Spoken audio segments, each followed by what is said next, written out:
Hello दोस्तों, आज हम एक ऐसी ऐतिहासिक कहानी पे बात करेंगे जिसने एक कौम की तकदीर बदल डाली। जी हाँ, हम बात कर रहे हैं भारत की आज़ादी की हैरत अंगेज कहानी की, जिस कहानी में कुर्बानी, मजबूती और बेशुमार हौसले के किस्से मौजूद हैं। चलिए अच्छे से बात करते हैं आखिर कैसे जीती भारत ने आज़ादी की जंग। शुरू करते हैं 1498 से।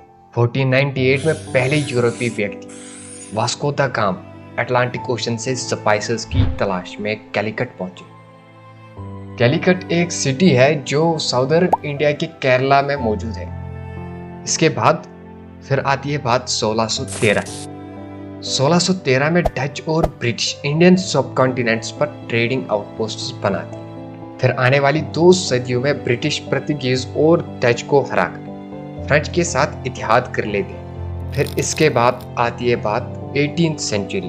18th सेंचुरी में मुगल सल्तनत का पठान ब्रिटिश को भारतीय राजनीति में कदम जमाने में अनुमति देते। बैटल ऑफ प्लेजी के दौरान ईस्ट इंडिया कंपनी की फौज बंगाल के नवाब सिराजुद्दौला को हराकर खुद को भारतीय मसाइल में प्रमुख खिलाड़ी के रूप में कायम करते। 1764 की बक्सर की जंग के बाद East India Company Bengal, Bihar और ओडिशा के मिदनापुर हिस्से पर इख्तियारात हासिल करते हैं। टीपू सुल्तान की हार के बाद ज्यादातर साउदर्न इंडिया या तो कंपनी की डायरेक्ट हुकूमत के कब्जे में आई या सब्सिडरी अलायंस के जरिए सियासी कंट्रोल में आई। उसके बाद मराठा सल्तनत को भी कई जंगों में शिकस्त देने के बाद कंपनी ने उनके इलाकों पे भी कब्जा किया।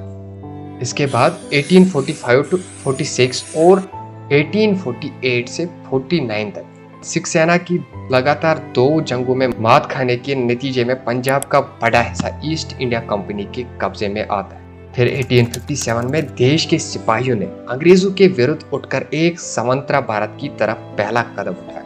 इसे फर्स्ट वॉर ऑफ इंडिपेंडेंस कहा जाता है।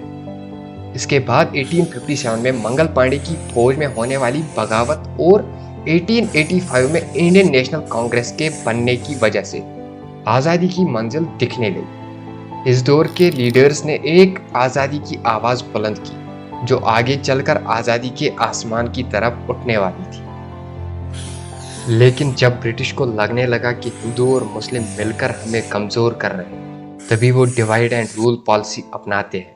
1900 तक Congress All India political organisation बन गई थी, लेकिन ज्यादातर हिंदू और मुस्लिम्स इस पार्टी को सपोर्ट नहीं कर रहे थे।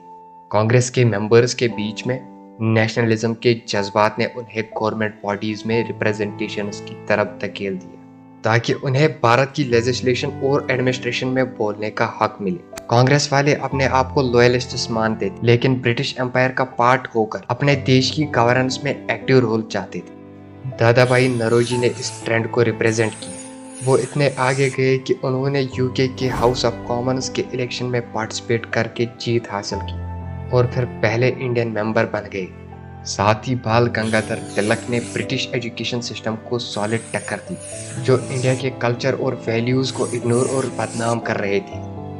उन्हें नेशनलिस्ट्स की फ्रीडम ऑफ एक्सप्रेशन का इनकार और आम इंडियन सिटीजन्स के लिए नेशन के मैटर्स में कोई हक न होने का भी गुस्सा था। इसी वजह से उन्होंने स्वराज को नेचुरल और एक वाहिद सोल्यूशन समझा। उनका पॉपुलर नारा Swaraj is my birthright and I shall have it Indians के लिए एन एस्पायरेशन का सोर्स बन गया। फिर 1907 कांग्रेस 2 फैक्शंस में बट गया। रेडिकल्स जिन्हें तिलक लीड कर रहे थे और मॉडरेट्स जिनके लीडर दादा भाई नौरोजी और गोपाल कृष्णा गोखले थे। रेडिकल्स ब्रिटिश एम्पायर को हराने के लिए सिविल एगिटेशन और डायरेक्ट रेवोल्यूशन को सपोर्ट कर रहे थे, जबकि मॉडरेटर्स ब्रिटिश रूल के फ्रेमवर्क के अंदर ही रिफॉर्म्स चाहते थे। फिर भारत की आज़ादी के सफर में कुछ ऐसी शख्सियत निखर आई जिन्होंने पूरी दुनिया के लिए मिसाल कायम। इन अजीम नेताओं में गांधी जी, जवाहरलाल नेहरू, सरदार वल्लभ भाई पटेल और सुभाष चंद्र बोस जैसे लोग शामिल थे। महात्मा गांधी, जो बापू के नाम से मशहूर है, उन्होंने सत्य और अहिंसा को हथियार बनाते हुए कई आंदोलन किए, जैसे कि 1917 वाला चंपारण सत्याग्रह, 1930 वाला साल्ट मार्च और 1920 वाला नॉन कोऑपरेशन मूवमेंट। फिर आते हैं भारत के एक और महत्वपूर्ण शख्सियत जवाहरलाल नेहरू, 1919 में चाचा नेहरू ने इंडियन नेशनल कांग्रेस ज्वाइन किया। उस टाइम नेशनल कांग्रेस के लीडर गांधी जी थे।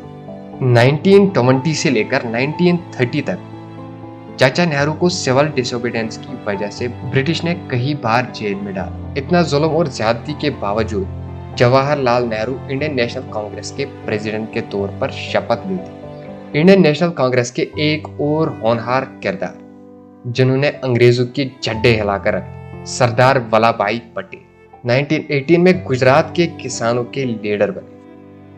कई टाइम तक बारिश न पड़ने की वजह से फसल तबाह हो गया था, लेकिन अंग्रेज इस हालत को तो समझने वाले नहीं थे। वो इस हालत में भी अपना टैक्स वसूलना चाहते थे।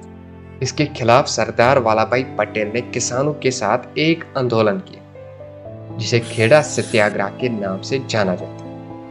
इन सभी नेताओं के आंदोलन की वजह से अंग्रेजों को फाइनेंशियली काफी नुकसान पहुंचा, लेकिन आजादी के लिए सिर्फ इतना ही काफी नहीं था। अब भारत को एक ऐसे लीडर की जरूरत थी जो भारतीयों को ईंट का जवाब पत्थर से देना सिखाता। और ऐसे में आते हैं हमारे सबसे बहादुर शख्सियत सुभाष चंद्र बोस, जिनका फेमस नारा तुम मुझे खून दो मैं तुम्हें आजादी दूंगा।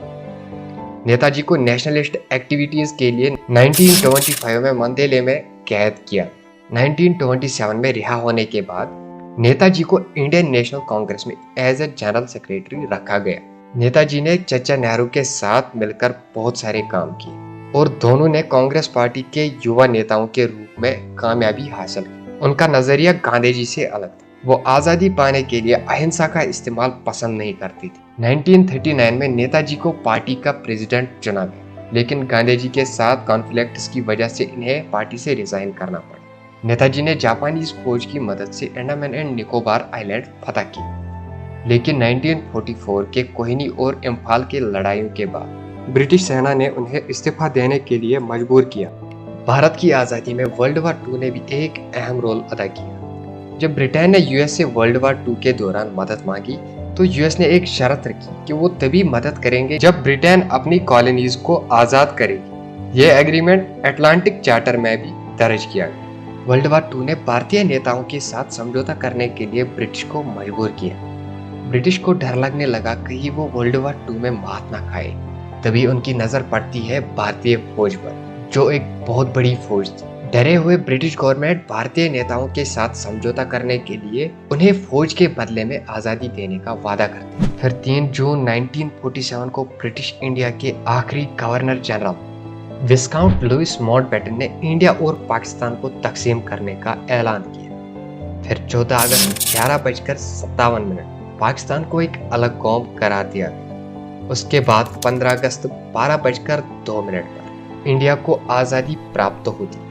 आखिरकार 15 अगस्त ब्रिटिश की कमर तोड़कर इंडिया के लिए एक आज़ादी का दिन बन गया। तो इस वीडियो में हमने भारत की आज़ादी को ब्रीफली डिस्कस किया। ये एक ऐसा मसला है जिसे एक वीडियो में कवर नहीं किया जा सकता। आने वाली वीडियोस में हम अच्छे से इस सफ़र में दी गई कुर्बानी और दीगर इंसिडेंट्स के बारे में अच्छे से बात करेंगे, ताकि हम इस सफ़र आज़ादी को अच्छे से समझ सकें। और हाँ, अगर आपको ये वीडियो अच्छा लगे तो इस वीडियो को ज़्यादा से ज़्यादा शेयर और लाइक करें, और इस सीरीज़ के और वीडियोस देखने के लिए चैनल को सब्सक्राइब करें। बाकी मिलते हैं ऐसी एक और वीडियो में।